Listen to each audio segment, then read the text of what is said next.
City Councilor Heather Hill. We always start the same way. Who are you? Who are you? Oh, it's a big question. I am Heather Hill. A little bit about my background, as you were talking about where people are from. I grew up in the northernmost part of New York State. People think upstate is like just over the city, but try 5 hours more north of there. Like Killbuck, New York? North of Syracuse. I grew up in Watertown, New York, which also shares an army base, so Fort Drum, the 10th Mountain Division. My parents now live on the St. Lawrence River that borders upstate New York and Canada. And so You a military kid? I was not, but certainly went to school with kids that were very transient in our high school and growing up. I was there all my life. Lived in the same house with my parents, 2 younger sisters, until I made the bold decision to go to Virginia Tech for engineering school. And the first of my family to leave the state in that way. My parents had all been born and raised in Watertown, New York, stayed in state schools. And so it was a big transition. And I would say that there was a lot of anxiety that first semester with being the first one in the family to kind of venture that far. It was 10 hours on I-81. So if you can imagine a boring ride, 10 hours on I-81. And I went to engineering school there and have not ever gone back to New York since. I've either been in, I was in Blacksburg, and then I was in Raleigh, North Carolina, where I worked both as a co-op student and was there full-time after I graduated. And then I came to Charlottesville first in 2003 to work for a firm while my now husband, then boyfriend, was going to grad school at UVA. And so we've been here since 2003, with the exception to 2 years where I was in Minneapolis, Minnesota. Very cold, Midwestern place.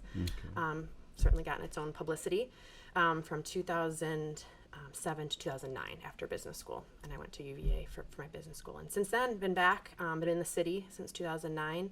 Have had 3 children. They're now 11, 9, and 6. And I would just say that when I think about kind of my professional history, I always, and even when I went away to college, I just found that those experiences were always more enriched by the ways that I got involved beyond like the typical what's expected of you, whether it's in school, in the classroom, getting involved outside of that, or even at a General Mills, like what are the ways that I could kind of connect with that, either that, professional community or the community that surrounds it. And so that's always been a way I've kind of survived like new experiences, and it's given me just kind of that confidence and just that community feel. And so when I think about when I came back to Charlottesville and we were really going to set our roots here with our family and have children, I started to get involved in nonprofit work and neighborhood work. And I was finding that the time I was doing consulting work, that I was so much more energized by the work that wasn't coming with any kind of paycheck, but it was really connecting me to the people of this community. I'll be honest, the city of Charlottesville is one that took me a long time to kind of settle on as being home. I found it to be quite pretentious. And not always inviting, and that's looking Typical at myself Hokie. in the mirror. Right. That's true, but actually there was a lot of Hokies in this town. But it took me some coming to, and it actually was a much more deeply personal loss when I was going through that, when people kind of came out of the woodwork, people I didn't know who'd had a similar experience and just supported, just kind of helping to shepherd me through that loss, that I realized this is a home. Because I had just been at my parents in upstate New York for a couple weeks that summer when I came home and was facing this loss that there was no place I'd rather be. Like, to turn around and go back up to upstate New York, my family we'd think would be logical, but it was the friends and the community that I had here. And at that point in time, I just kind of made that mental shift that this is where I'm going to go all in terms of just making a connection with this community. And like I mentioned, I was a neighborhood leader and was involved in some nonprofit work, and that was just so energizing to me. But I saw a city that just had a lot of opportunity areas. And at that time, it was 2016 when I ultimately decided to run for council. And when Mr. Trump was elected, I'll be honest, that morning I woke up and I thought I can either walk away from this because the political environment isn't the healthiest, or I can jump feet first in. And my youngest was 1 year and 3 months at that time. That I made that decision, but I just felt compelled to want to give back more. And my original reasons for wanting to run, I think, were more around some of the more tactical things of seeing a city that just wasn't really being as responsive to the community that it needed to be. But as you and I met around the time where I was running, I would say that to this day, hands down, the most rewarding experience of this 5 years for me has been going out into every street in this community, knocking on people's doors and connecting with them, and understanding what is it that they consider a priority. What is their story? As we're talking about people's stories. And I was saying to Adrian earlier that when I'm feeling down at times, I often will go out for a run, and I might knock on some of those doors even now in neighborhoods that, before this experience, I didn't have a familiarity with. But I made a much deeper connection with the community, and that's what still kind of engages me to this day to want to keep the work. The work is going to look very different for me 2 months from now, because I've made the decision that for my family and for myself, I need to work in a different capacity for now. But the work does continue, and so that's kind of the juncture I'm at. I know it's a really long-winded answer, but just kind of around this trajectory. These last 4 years, I'm not going to deny it, have been the most challenging of my life, and I felt like I've dealt with some challenging things in my childhood, and I've dealt with some things in my adulthood. But I will say that at the end, I do feel it's made me stronger. I think it's made me stronger as a community member. It's made me stronger as a mother. I hope as a partner. But it hasn't been without its challenges. It saved us from asking like 3 or 4 more questions. So. Yeah, you took us through some things. All right, so let me ask you this. Do you feel that, because, some of the things that we'll ask you aren't exactly our questions, but the questions of the people that don't have a voice, that may have. So let me ask you this. Running for council, when I first met you, you had that little notebook that you would hold to you, and I would take it from you and be like, no, just you speak, right? Yep. In the process of you learning the community, do you feel that there were things that you felt about the African American community before being on city council that have changed since being on city council? Oh, there's many things. I think they're different.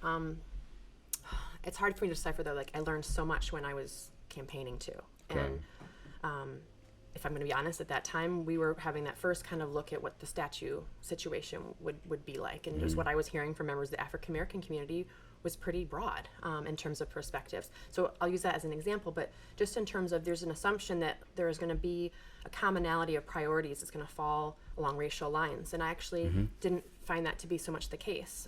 I got a lot of data on it. I made a map about it, put it on my website, because I just felt like it also, like you said, I had my book, but that gave me kind of a foundation from which to be able to speak to the issues of the community.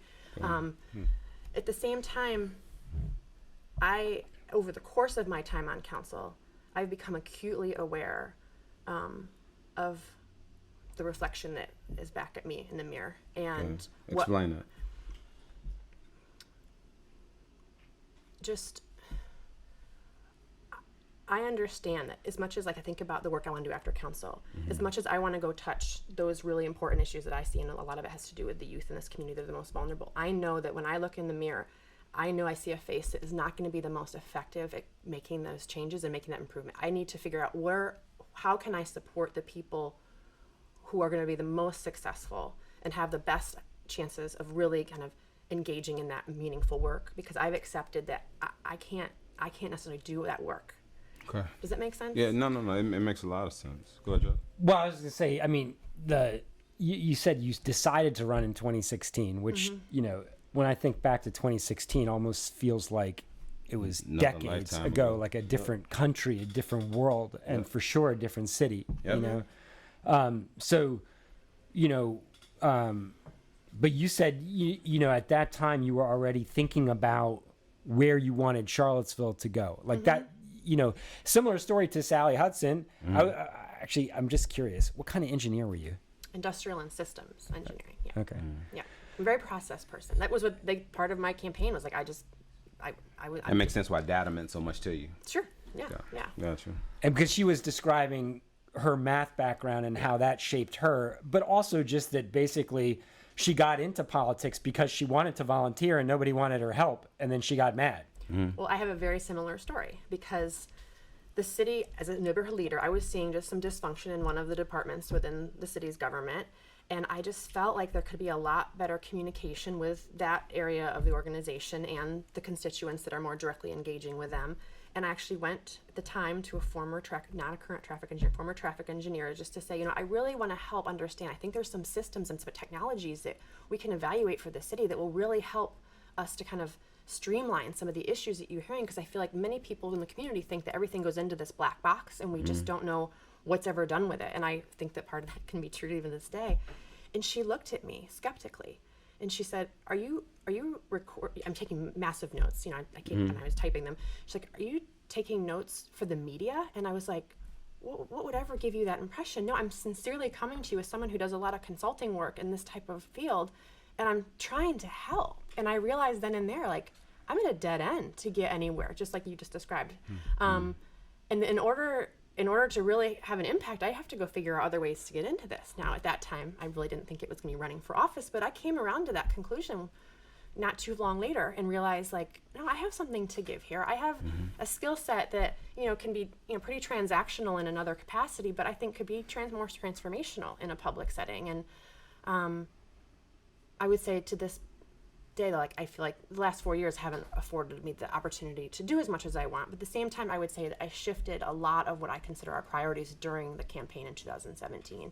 And as I said, as much as I was just explaining that there was a lot of commonalities around concerns cross-racially, I also saw a community where we are very divided. And the opportunities being afforded to people who didn't look like me were very different than those that were afforded to the others. And I do think that coming through all that we went through as a community in 2017, you could see the people really stepping up and wanting to kind of break that barrier. And I think that was kind of harnessed for a period of time. But I will say, I think that the culture, or I guess the climate that we've continued to find ourselves in has unfortunately, I think, taken us a couple steps back from some of that progress that was made in those most immediate months coming out of the first year, I would say, coming out of it.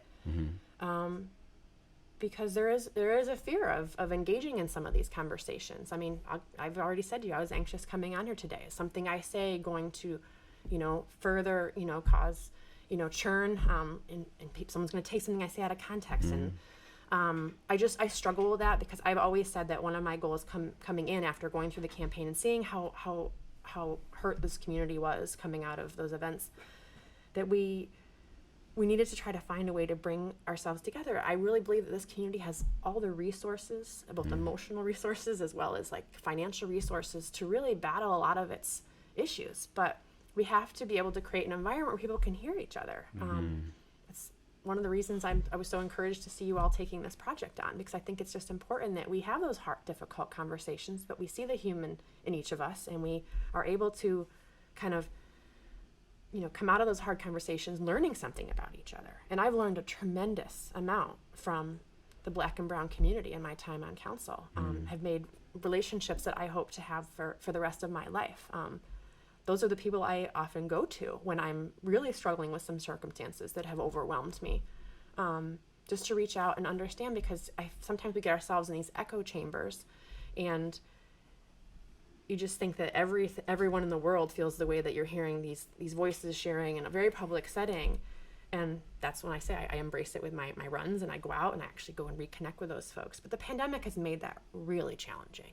And then you feel kind of insulated in a way that's not healthy from the community when we were trying to maneuver through so many challenging times without being out in the community. Like, I miss the events. I miss connecting with people one-on-one, looking them in the eye, you know? Sorry, I'm just kind of going off here. No, you fine, because the main thing that I want you to do is to be able to speak your truth. That's at the end of, regardless of who writes something about you or says or feels any type of way, as long as you know you left your truth on the table, you know, sometimes that just has to be enough, right? That being said, no, I'm just playing. Now, go ahead. Because, I mean, I do have to ask you some tough questions. But, like, I mean, she's a friend of both of us, you know. So, and the listening audience might not understand that when she came on. Like, how is he going to act? Is Giles going to be easy on her because she was with us at CT? Is Razor not going to ask her certain questions because if they go back and see our connection back when you first started running it, you know what I'm saying? Like, so then certain questions have to be asked. They can be asked in the proper context, but just certain things happen. Yeah, I mean, well, I'll say, let me start with a disclaimer and then ask a question. How about that? My disclaimer is that you guys at City Council have an impossible job, and that the city at large, the city, capital C, fixated on the city government as the source and solution of all of its problems with respect to race. And governments aren't set up to deal with that.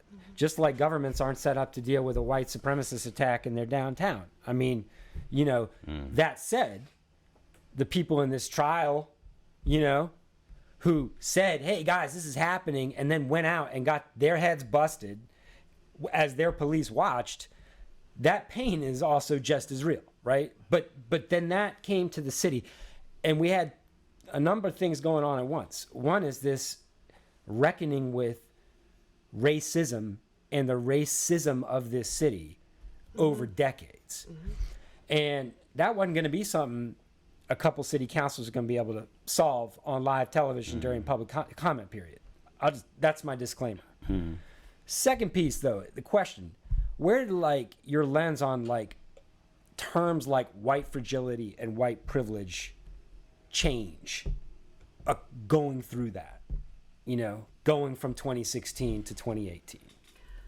My hyper awareness of myself and the spaces that I share is palpable. It's helped my husband, who I think struggles with sometimes how sensitive I am, even like being out in a restaurant and looking around the room and like, I'm not enjoying this right now because I'm looking around and everyone looks like me. And when I go on a vacation, I carry a heaviness about the fact that like I'm taking a four days away with my husband. It was our 10-year anniversary. In the meantime, things were churning, you know, back home, and we're still trying to kind of manage. So I think about the things that I used to do every day just without even thinking, and how much just those experiences are different to me now.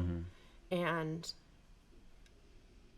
just even in like just the everyday dialogue that I have, even with decision makers, it's like just a very different lens around how it's going to impact, you know, you and I in this community.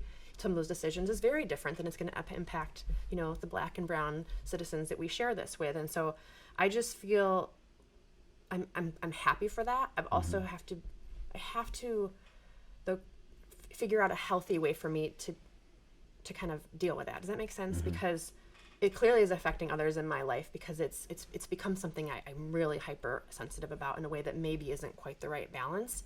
At the same time, I'm so glad that I've been changed in this way, and that I see the world through this other lens, because I certainly want my children to see it through more of this lens, and those that are around me, my parents. We grew up with, you know, the reason that we had any diversity where I grew up is because of an Army base. It wasn't because there was a lot of Native African Americans in upstate New York. Native Americans up in upstate New York? There are, yes. I mean, one of my closest friends was of mixed race. But I would say I certainly, like, people have recommended readings. I have done that. I've reflected on that. But I also, as you say, I have to kind of come to terms with me personally, like how does that affect how not just I live, but how I lead. Right. Let me ask you this then. All right. How do you feel, like, now I'm asking this question not from the position which I am, but from like an everyday person, right? How do you feel about the interaction that the media saw between you and Mayor Walker, right? At times, you were looked upon as the person who was bottlenecking the progress that some people felt the mayor was trying to do, based off of maybe emotional feelings. And it was even said one time that the other city councilors rounded around you because you had gotten emotional to hold up the rest of the city and wouldn't even consider listening to the mayor. Right? So how do you feel? Now, I don't know if you've ever heard that before, but I can definitely tell you that was something that has been said on this show. No, Mayor Walker said it. Mayor Walker said it on this show, and I had heard it outside of here, that the personal connections that people were using on the city council was affecting the whole entire city, and it started with you and her. How do you feel about being looked upon in that realm? I have a very different perspective, I would say.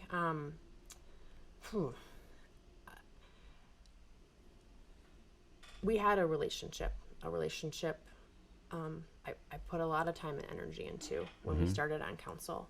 Some decisions were made, not just by me, but by a cohort of counselors relatively early on in my time, that she didn't agree with, and took a direction to make that known, that was really challenging for me. And I would say that over time has happened again more than one time, and I've had to make some conscious decisions around creating my own boundaries. But when you describe that me as someone who has somehow taken position to kind of counteract her progress, I would say that I look at this, especially this existing council. If you were to identify, like, say to us, what are the top 10 priorities that you have? I would say 7 of them we're all going to agree on. What we don't agree on sometimes is the manner in which we go about making that change. And I would say that I believe I'm a collaborator. I'm someone who really has tried to work with everyone. And when I look at the other colleagues and the perspective that the public may have, or some members of the public may have about them kind of following me or supporting me, I don't disagree. I think each of us has had to come to terms with what relationship is healthy in our lives and what's not, and had to just kind of set the boundaries accordingly. I'm not going to speak for my colleagues, but I know I can just speak for what the experience that I have and what it has done to me. At the same time, me even saying that is hard for me, because I know the word that comes to people's mind when I say that, because I've had some pain from this relationship. Does that make me fragile? I know. I'm told, like, to speak up. What do you have to say about this at a council meeting? I start to say it, and I'm told, don't say it. I really feel like I'm often in a position where... What do you mean, like you were told not to say? I feel like there's a recent meeting where, oftentimes a lot of us just are quiet. We're just sitting there, because I for one just do not want to elevate the circumstances anymore. I want us to be able to get through the business that we have as a city, and I know how impactful that some of this dynamic can have on our staff. And some of our staff is relatively new to the organization. They certainly don't look like me, and we cannot afford to lose them. And so I think that we have to think about the whole group that's involved as we have these very public discussions. But there is a more recent meeting where I was kind of being quiet, and then I decided, I'm going to say something. And I feel like I was being asked, like, you're not saying anything. And then when I started to say something, it was countered with, you don't deserve to speak at this time, or you don't have. And I will say, I've said this a couple times in my 4 years. There have been times where I've been involved in the dialogue and conversations around an initiative, and I really struggled to find my voice, or to feel like I really should have a voice. And that's been hard. And that's where I say, again, when I think about work I want to do afterwards, I have to figure out, how do I help support the mission, whatever that mission is, but recognize that I know I'm not the right person to lead that mission. But how can I support the people who are the right people to lead that mission? So back to the situation with council, I've never seen it as that there's a personal dynamic here with 2 people and the rest just took sides. I think each of us have had our own dynamic that we've had to just kind of work through and figure out what is the healthiest for each of us to get through this time. And that's very honest with you. Okay. Well, speaking on Giles, if I can go one more time, speaking on the work that you're going to do after city council, being like a regular citizen, speaking from not a counselor, but a regular citizen, when you have situations with like the CRB, right? And some of the things that came out seemed that the CRB, to my understanding, was supposed to be for the people. But when you have people in positions, and this person is, I consider them a friend too. When you have people in positions that seem to side with the opposition and see their point of view, is it possible to have an effective CRB or organization when it seems that somebody may be standing on both sides of the fence? Not as a counselor, but as a person who's going to come out who cares about your community, how do you think that type of logic or that type of mindset will impact the community as a whole, especially the Black and brown people that you're talking about? Well, specifically to that circumstance, I have been vocal. I anticipate that when we get through the CRB's formal procedures being, adopted, or sorry, the new ordinance being adopted, that I think we have to reconstitute that board. And doesn't mean that some people might not continue to be on it, but we have to understand that this is a new this is a new scope of work, a new charge that's going to be going to this group of people. And I think we have to, whoever that'll be the future council, will have to relook at and say, okay, we have to, now that we understand this is kind of the foundation by which we're going to be operating, what's going to make up this board most appropriately? And I would say that right now I recognize that some of what you're describing has had an impact on the trust, especially among those who put the greatest amount of time and energy into getting us to this point. And that's problematic. At the same time, I think today we're weighing, we really do need to get over this hurdle. We need to get this ordinance formalized, preferably with this council, because we've been on this journey and we have a lot of that institutional knowledge. But I agree with you when you think about people that are going to be in those seats, especially with the scope that we're looking at for this future board, that has to be considered in that composition. And at the same time, I do want to caution, because I know exactly what you're speaking to, that you've laid out the CRB in a way that it's us versus them, meaning I'm assuming law enforcement versus the community. Most of the time with the black community and because a lot of times, and this could go all the way back to people's misunderstanding to the CRT or critical race theory or whatever, like the police department was formulated from the Ku Klux Klan to catch the slaves, and they usher in the people that's going to continue the mission up till today's time. Like, that's something that African American community understands, that the Hispanic community will soon understand.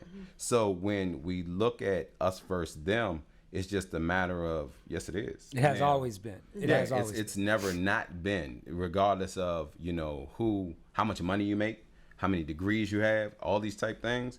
When you first see a person, like, there's a reason why there's a Virginia law where only so many black people can congregate and police will find them, but you can take 17 jacked up trucks at a Sheetz or Wawa, anything else, and it's perfectly fine. So the mindset has been indoctrinated in order to facilitate the mission.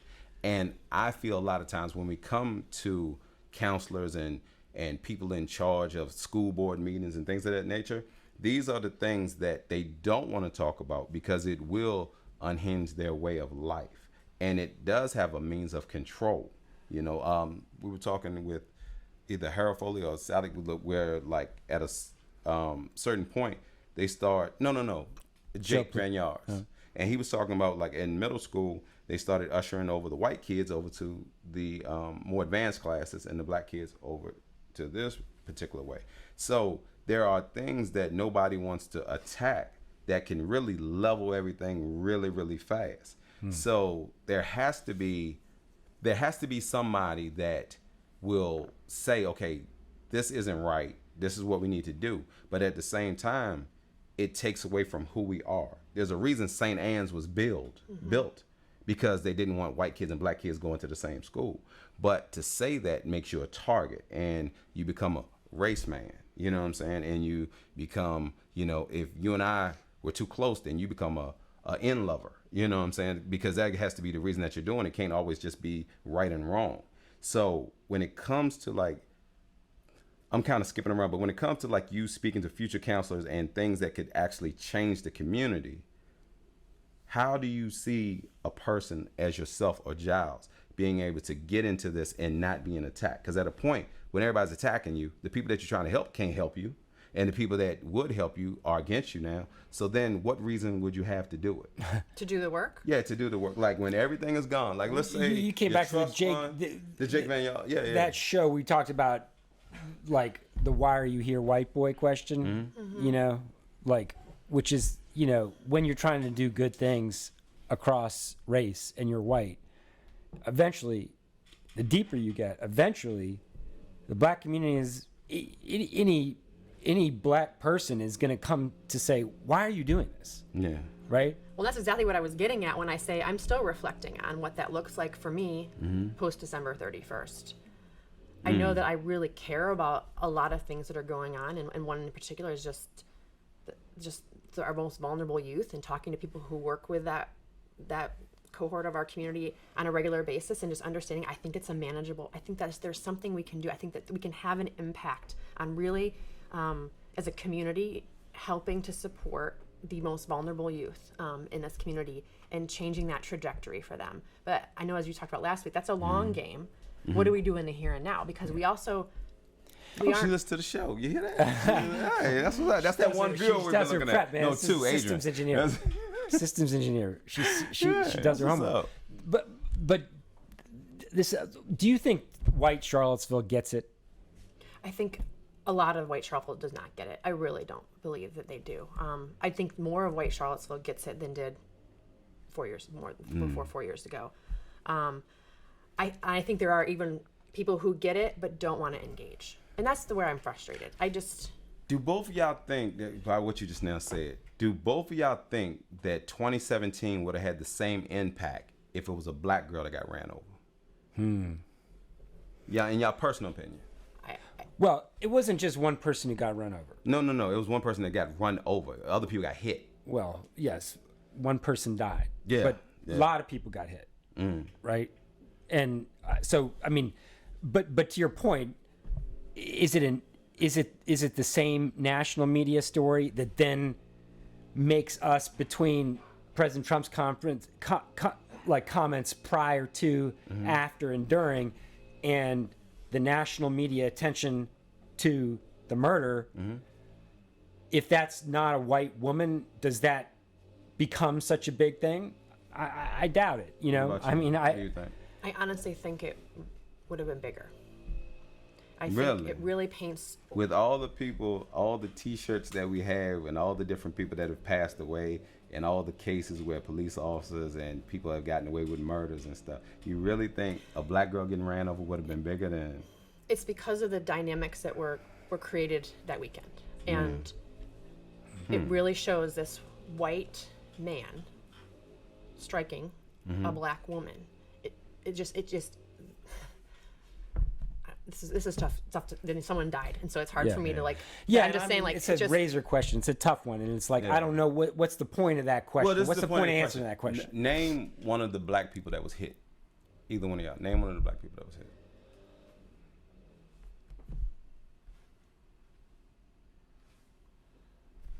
See what I'm saying? Yeah. Like, so is it okay? And I'm leading up to, is it okay for white Charlottesville to say, I don't want to do this work? Like, it's not worth it. Like, it's not worth everything. Is it okay for a white person to say, I tried, I can't do it. Right. I'm going back up to my right. Right. No, like, I mean that's that nobody asked. Well, so to the point. I mean, the questions of white fragility and white privilege, right? Which is something where I see. I don't know how far we've come as a community with respect to those two ideas. I got to say, and when I think about it, what are they, and how are they in my life? Like, you know, I think these terms, this vocabulary, they kind of grew up with in the last 4 years, or at least became part of everybody's consciousness and vocabulary in the past 4 years. What they are is a theoretical attempt to create personal responsibility around the outcomes of the last two generations. Okay. So the point of them is to create, because the system clearly wasn't going to change, even no matter if the Democrats win or the Republicans, nothing changes. So now we have to push this down to a place where everybody has to answer these questions. That's what white fragility and white privilege are. Do you know where yours is as a white person, right? And man, before you get asked that question, no, you don't. And if you ask me that question, I mean, you do ask me that question. I was thinking about it last week. I was thinking my white privilege in many ways starts with my first 6 weeks in the planet. Yep. Because I had something called pyloric stenosis, which meant that I could not keep food down. Right. And because I had a personal physician in the mid-70s, my parents had a personal physician in the mid-70s, he diagnosed it. They cut me open and made my esophagus and your pyloric sphincter open. And so I could keep food down. I was starving to death as a baby. I have a big scar.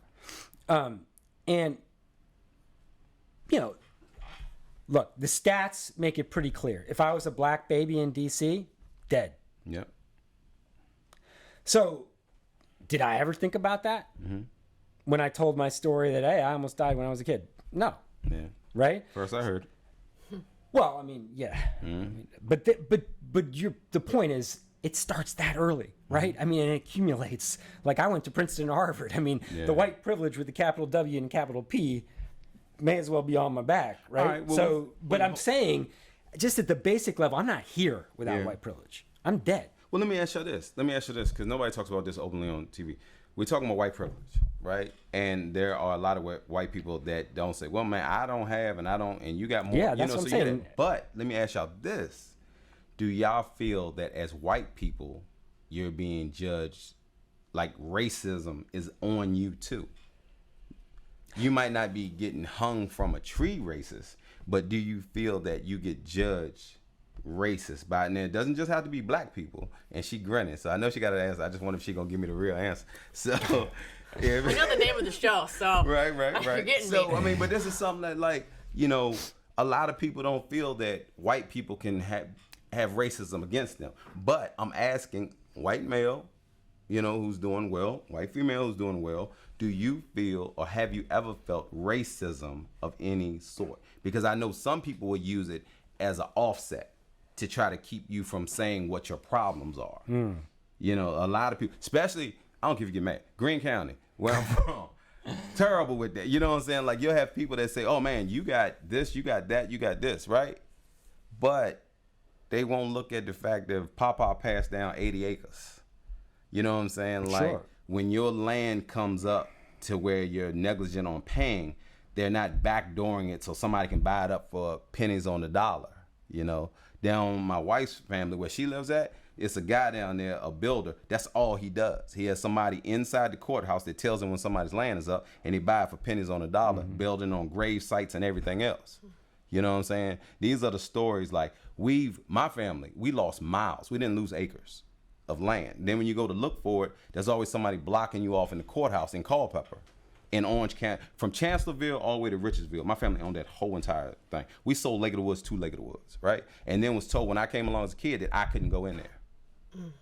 You know? So when we talk about racism and things of this nature, do white people feel that they are ever judged for racism just because somebody tells them no?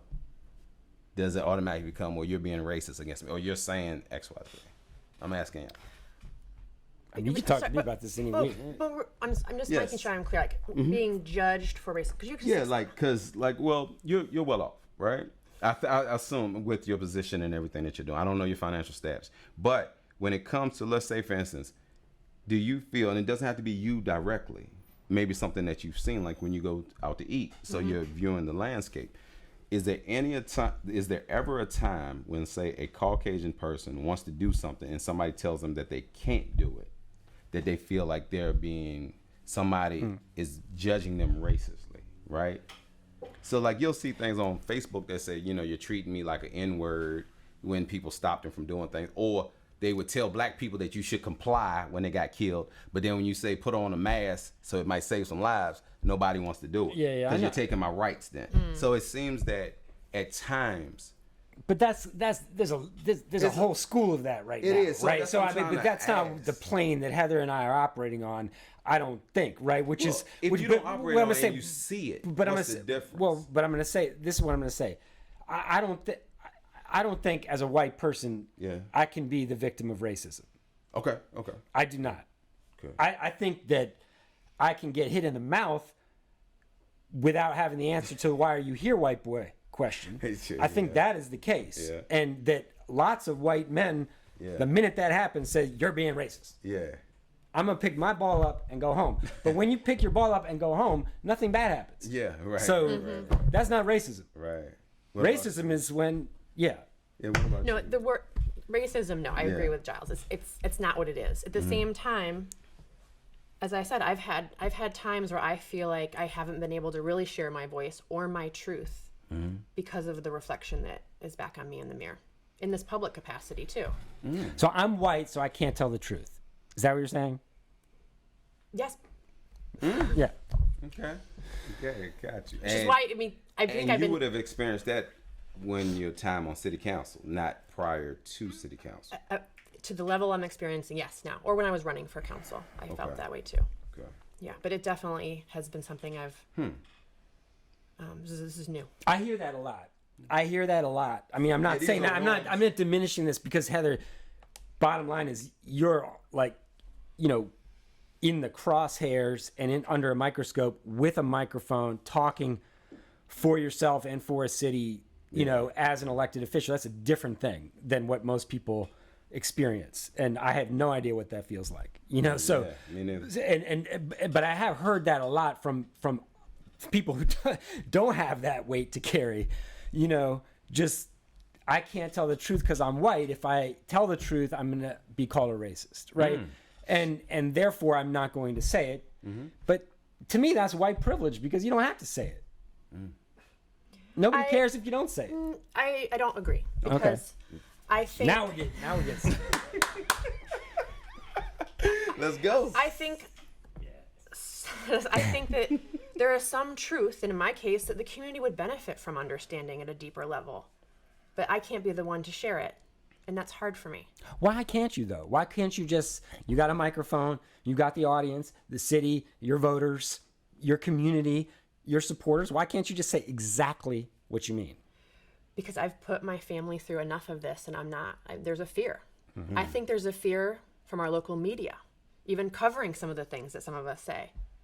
True. Because last week I saw that one of our main local media tweeted to kind of confirm that she wasn't being fed questions from anyone because she was asking a newly appointed city manager, some tough questions that don't think that every one of us asked them too. But it's just, I was like, wasn't that interesting? Like, that's the first place that people go. And just, someone whose job it is to ask tough questions is now getting some feedback, obviously, that they're attacking. I mean, I don't even know the context. I just know what I saw from her response to it, and I could, put two and two together. And I think it's a tricky place that we find ourselves in. I've been beat down by white progressives on Facebook myself.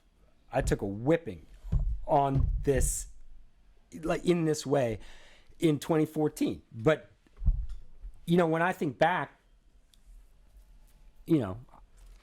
I deserved it. I mean, yes and no. You got to explain it to me. Well. How do you deserve? Because I was okay trusting the system. Okay. Do you know what I'm saying? I do now. As a white man, this will work. The system will work itself out. I'll speak to my piece. Mm-hmm. I'll tell the truth, but I'm not gonna sort of rearrange my entire life around re-engineering the consequences around this. That sounds like Denver Rickman. But when I think back on it, that was exactly what I should have done. But I didn't want to do it for the people I was working for. I didn't want to do it for a whole bunch of white reasons. Okay. And in a way, I don't know that I would come back into this work, into this job in this way if I hadn't gone through that. So I have to count it as a blessing. But it sure didn't feel that way for like 3 years. Jesus. And I will say, when I think about what would motivate me to want to tell more of my truth, it honestly, and maybe this is hard to believe, but it really has less to do with me, because I actually have gotten to a point, and you met me early on. I'm a pretty sensitive person. Yeah, you cried a lot. But I feel like it's like Teflon at this point, because I've been through so much of it. What some people think of me, I literally don't care. There's someone out there who literally likes to bait me because they know I'm not looking at their Facebook page. So they will send me screenshots, text them to me to try to encourage me to look at the stuff they're saying. And I'm like, no, I'm not even going to go down there. Whereas before, I would be pouring all over the social media. What are they saying? Trying to counter it. And it was consuming, and it's just not worth it. But I do think it's important to tell the truth, get the truth out there, or hear my truth, because I do think it has an impact on where this community can and cannot go. And that's what's so hard. But it can't just, I know that I'm not the right one to deliver some of that. And I'm struggling with, what do we do to bring a broader group of people together? How do we have this kind of dialogue with more people? Like, how do we really kind of break through some of that? Because there's a lot of misunderstanding about why even the city is where it is in many cases. And so, but it's a struggle that I just kind of, I wrestle with, because I know that there's just a voice I can't have in that. Let me ask y'all this real quick. What do y'all consider the community to be? Because a lot of times when we're talking about issues, it's full of black people, which is only, 17% of the population? So there's no way that there can be a community-driven issue. like that. And the people who are in charge, people who will contact you privately to say, okay, where are we going to vote at? What are we, you know what I'm saying? Like, not asking you to confirm anything, but there's just certain people that, you know, when you go up the chain, they're going to contact you to let you know how they feel about certain situations. So if they're not part of the meeting, then it really isn't community. And if they are part of the meeting, they control the dynamic. So it's pretty much what they say and what to do anyway. But we'll call them like lobbyists. And like, we got so many terms that just confuse people and just instead of just saying what something is. So when you say things like, how do we get this together? Honestly, the slave master still runs this part of Virginia. Whether we see them on the side of cigarette packs for tobacco, or, you know, what's getting ready to be marijuana fields, or, you know, institutions that give loans, the banking system. Like, there's so many people that we're hollering down at the low end, but we're not talking to the people that really can make the change. So then we have people like Sally Hudson and other, David Toscano, anybody that says, okay, tell me what your issue is, and then I'm gonna go here. So I don't know why people think that black people are still stupid enough to believe that the issue that we give you with our little 17% is what you're rallying around to make these humongous changes. Black people just aren't as vocal as I am. And the only reason I'm as vocal as I am is because I have so many businesses that if you stop letting me cut your hair, I'll go sell hot dogs. You don't want me to sell hot dogs? I'll sell ads on TV. You know, you don't want to do that? I'll drive limousine buses for wine tour. I'll actually walk into your realm and still make money. So it's kind of hard to stop me, right? So that's why, like, we got doctors. I'm part of a group of really high educated, well-established African-American men, right? But there's ones that, because they're so attached to the most powerful institution here, they can't say what they feel and want to do outside of the confines of their safety net. That's oppressive, right? But because I have a 6-bedroom house, or I got, you know, my kids go to private schools or whatever, I can't truly say, because I'm not in the lower Charlottesville black community, that I have to walk myself down there to be part of it. And I'm not going to be accepted with it because of what I had. So, you know, so my skin does not allow me to go back and forth as much as people might think. Did you ask a question in there? I don't know. You know, how you yeah, because you started to. Well, I mean, this is the thing. I can have that conversation with y'all. Like, well, here's the thing, because I want to hear what Heather. I want to hear what Heather has to say. To me, from the outside, this comes back to Mayor Walker. Like, she said, "I am working for this group of people." Yeah, and that should have been okay. So just listen to me on this stuff. Just listen to me. Don't ask me and don't tell me that you know better, or there's another way to do it, or there's 5 different ways to do it. Just listen to me, because all I'm trying to do. And what group of people is that? Tell me, Giles. Well, I think it's low wealth, like our black neighborhoods, Charlottesville's black neighborhoods. The same children you say, like, are being left behind in our systems here. That's who she said, I'm trying to work for them and their families. That's where I grew up. That's who I'm trying to work for. And everyone said, well, you're a mayor, so you got to work for the whole city. And she said, no. The whole point of me becoming mayor was to stop that crap, because those 80% don't need my help. Jerry said that a lot. Jerry said that a lot. Right, you have to speak for everyone. If you're the mayor, you have to speak for everyone. You gotta advocate. And I think this was one of the biggest misunderstandings, because I think a lot of people were like, "That's right, she's the mayor. She should be speaking for everyone." And it's like, but that's not what she said she was trying to do. And like, she ran as an independent and won by a lot. Yeah. Because white people voted for her, hoping she would do that. You know, and that's the part I just, from the outside, I could never figure out what it was going to look like. Well, it's not simple. These are 50-year problems. I think everyone knows that, right? It's just, for me, I mean, it seemed like something changed when Wes left the council. What do you mean? I'm sorry, John. What do you mean it's not simple? It's the simplest thing in America. It's just the fact that people are going to lose and things are going to be unhinged. It's very simple. There's right, there's wrong. Period. It's when it's going to, like the critical race theory. Can you let her talk? Yeah, I will. I have to say this though. It has to be. Look at it like this, man. the critical race theory, and me and Wes kind of argued about this yesterday on In My Humble Opinion, is that, you know, he broke down what it was. But like Jerry says, perception is reality, right? So the critical race theory, in my opinion, was created by the people who were fighting for the statues that were hollering heritage, not hate. So when people started looking at what the heritage was, and you say, okay, well, the heritage was X, Y, Z. Oh, no. Don't teach my kids, my grandkids that. I don't want them to know what, you know, like I got a friend real close, Jackson. She's kin to those Jacksons, sure. Like Stonewall. Like that's the bloodline. And they did not know the heritage. Like it wasn't talked about, you know, even though, you know, somebody in the family was part of the clan. You know what I'm saying? But it wasn't talked about. Like, and I hate to say this, like on your kitchen table, yeah, the 2 pistols up above, you know, your uncle that decimated the Native American community. You know what I'm saying? There's just certain things that y'all aren't taught that we are taught to accept, and this is the way it is. Yeah, don't make white people mad because they might come after you. So it's not difficult. It's what you do, what you don't do. It's yes, it's no. It's left, it's right. It's what it unhinges for you that you say makes it difficult. But it's the simplest thing. You know, let your yes be yes, your no be no. That's it. My bad. Okay. Good. No, I was saying, I think it is really important that there is a voice representing, you know, the most vulnerable in our community. And I think there has been a lot of leadership who wants to take steps forward to support the most vulnerable community. What can we do as a city to kind of create a better balance and to have that be the focus? But I feel that with the way that dynamics have played out, it's made it more challenging for us to come together to do that. Because I don't think it's any one person who wants to make that progress.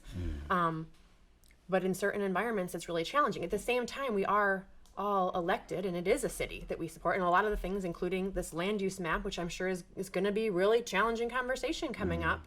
I would say so. Yeah. You glad you don't have to deal with that one, or are you going to? I do have to deal with it next Monday. Yeah. And the reality is, though, like, I am most concerned in that case around some of the more middle to lower income, like when I say lower, but like neighborhoods where the property values are in the 200,000 to 300,000 that are being designated as medium intensity, being ripe for a developer to do something, which that shouldn't be what we're trying to invite for those that actually have affordability. And so I have a lot of concerns about that because, frankly, the more wealthier neighborhoods, it's not going to make sense on paper to do that redevelopment. And so like coming back to that, because I think that really gets to the point, though, because the pushback comes from the wealthy white neighborhoods like the one you and I live in. That's where the pushback is from. Neighborhoods that are probably not going to change at all because they're too expensive already.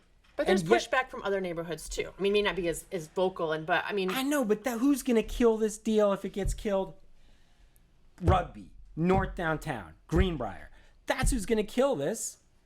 They're not even like, why? That's the part where that's where I'm being like radicalized in real time. I'm just like, why do people fight things that literally aren't going to hurt them? The casino down in Richmond, you know what I'm saying, where the people where it was going to benefit voted for it. The people that didn't even have a skin in the game voted against it. But let me ask y'all something.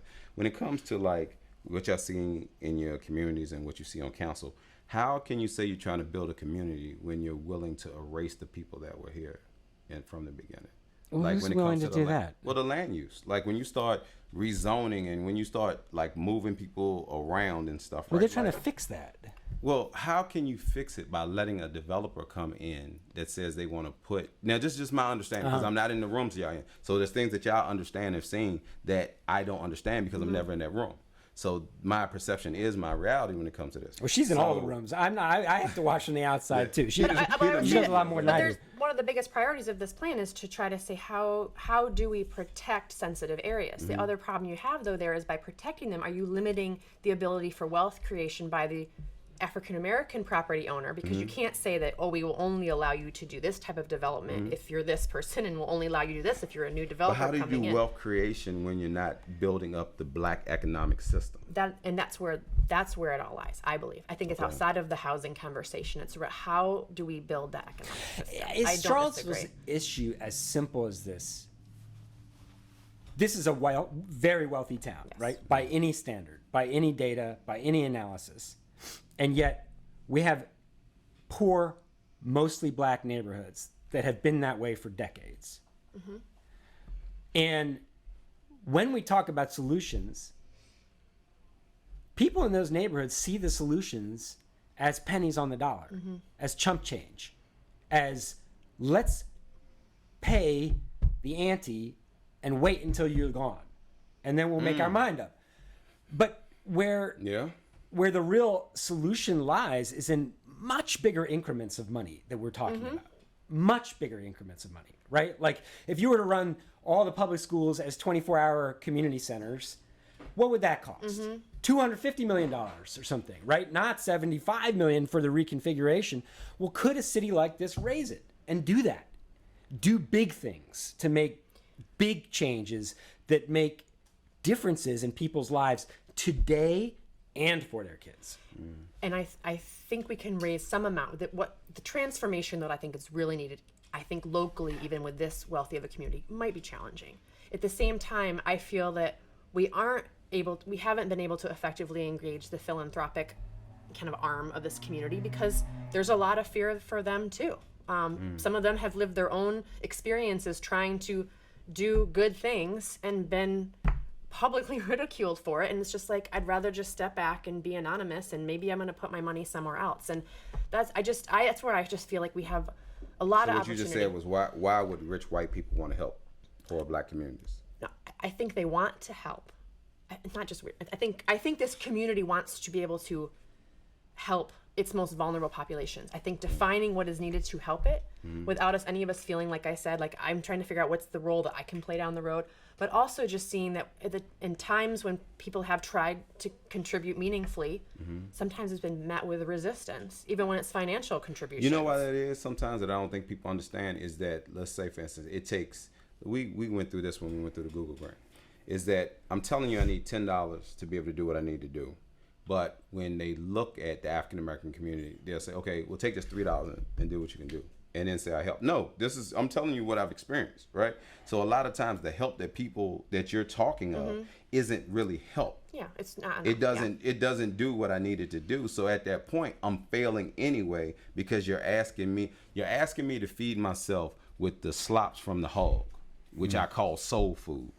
That then is turned around later on and sold back to me because I don't own the processing plants. So those are the stories that lead into why nobody wants to talk about the history, because it hurts. It's painful. I mean, just like it's painful if your kid had to look at your great-grandfather in a certain way with atrocities he may or may not have done, it's painful for the black community to know that this was done to you. When we see pictures of somebody with the shackles on their feet, big wooden around their neck, it's no name to them. So you don't know that that's not your lineage standing up there like an animal, like a piece of livestock. And that's the painful part that nobody wants to have the communication.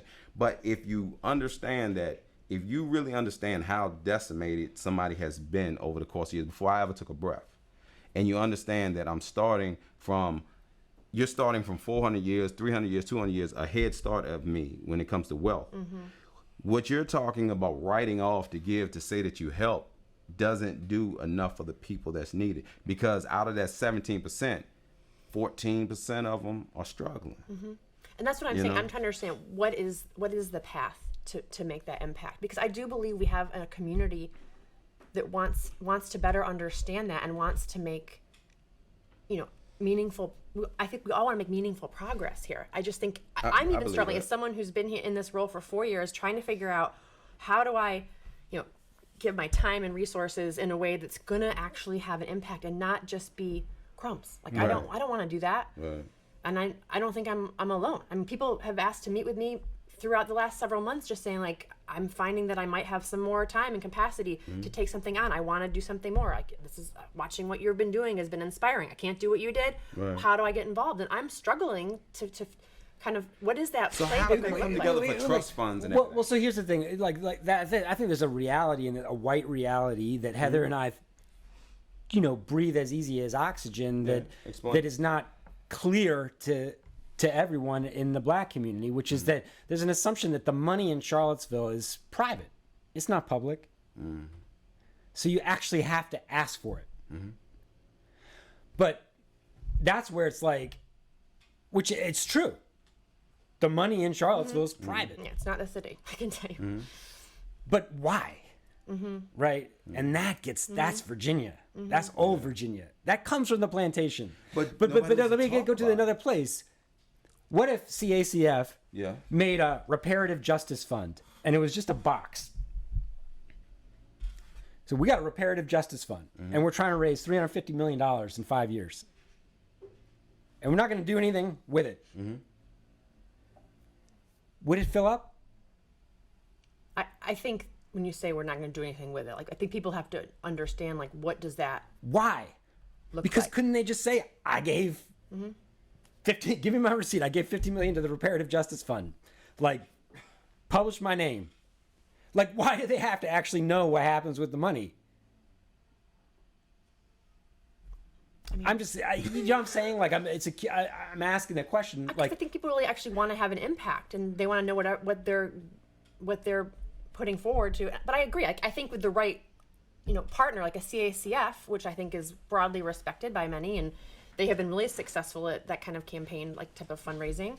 I think the money is there. I think people are definitely willing to contribute to it. I do think they're going to want to understand what are some of the outcomes that are going to happen. Is it going to actually have outcomes? Because that's where we are even as a city. We talk about this all the time. Just like we're giving out all this money to these nonprofits, but we don't have all the measures in place. And the mayor says this too. Like, we certainly agree on that. Like, we need to. I'm a data person. Like, we should be having better measures in place. At the same time, while we're trying to figure all that out, we still have organizations that have a need, and so we've been kind of in this like transition time over the last few years, just still not getting it right. And but you're right about it. Like, I think there's so much focus on the city and what the city can do, but the city's coffers are limited. And we are a city that a lot is expected of. When I think about looking at the county's budget, let's be honest, when you ask what this community is not to me just the city. Like, it's a region. You live in part of that region. It's different than where Giles and I live. But they make sure that you know that you're separate from it. Well, but the county's been completely let off the hook in half of these conversations. That's what I'm saying. Clear about that. They found a way to operate. So many not citizens inside. that live on the periphery don't even really know where to vote. Like, or my vote, they don't even realize they don't even get to vote in the city council election. They learn it when they actually show up somewhere and like, oh no, they don't even have this on the ballot. Like, I'm not a city resident, because we're all part of this one community. And you're right. I think there has been a lot. Like, we as a 50,000 less have taken on a lot, emotionally a lot, financially a lot. But I think we still are aware that the change can really happen because there is a lot of energy. But I still get back to, it's going to take us working together to do it. And that's why I ask you, like, what is the way that we can work together to solve some of these changes? Let me ask you a tough question before we go, because, we wrapping up at the end of the show. Do you feel in any form or fashion that over the course of, let's say, the past 15 years, that black leadership has been targeted when they do something that white Charlottesville might not approve of? Sure, yes. Okay. Yes. Over the last 15 years, yes. And more recently, I'm sure. Okay. Do you feel that you may have sided one way or another that made people make some of their votes against that black leadership? By my decision making, but the way I've put myself out there, have I influenced how other people? Do you in your heart? Not in my heart. Okay. No. Okay. That's it. I'm good. Thank you for the conversation. That was a deep conversation. Absolutely. Thank you. Was for coming. One of the tougher conversations we've had. I mean, both for me, but for you, for sure. What would you like people to know? I'm sorry, because that's rude to me. What would you, 4 years, wrap up real quick. Let's say you never talk to the media ever again. She don't want to talk to the media ever again. Right. No, y'all supposed to be my friend. Look, what would you want people to know? I hope people know I really didn't have any personal agenda coming in to do any of this work. I'm energized by the connections that I make with the people that surround me, and I've become even more energized by making connections with people who are very different than me and learning about their stories and how I'm eager to just continue, with that exploration of myself every day. I'm learning more about myself, and I don't know. This has been, like I said, one of the most challenging kind of times in my life, and I think there's been times where I've lost track of even knowing who I am, because I feel like some have painted me in a picture that I don't even recognize myself, and it's it's a really challenging place to be when you are starting to question even who you are. But I feel like I've come full circle with that. I know who I am. Okay. I know who I am in my heart. I'm not perfect. I've made many mistakes. There's been decisions that have been made that have not been the best for the city, and I can own that. At the same time, it's this is coming from a place in my heart, like why I wanted to do this work and why I want to continue to do it, albeit in a different capacity, because I care about this community and I see the potential with what we can do, especially on these really tough issues to grapple, if we're willing to come to the table and listen to each other and have a dialogue. It's a good wrap up right there. Yeah. I can follow that. City Councilor Heather Hill, Black Truths, White Truths. Thank you.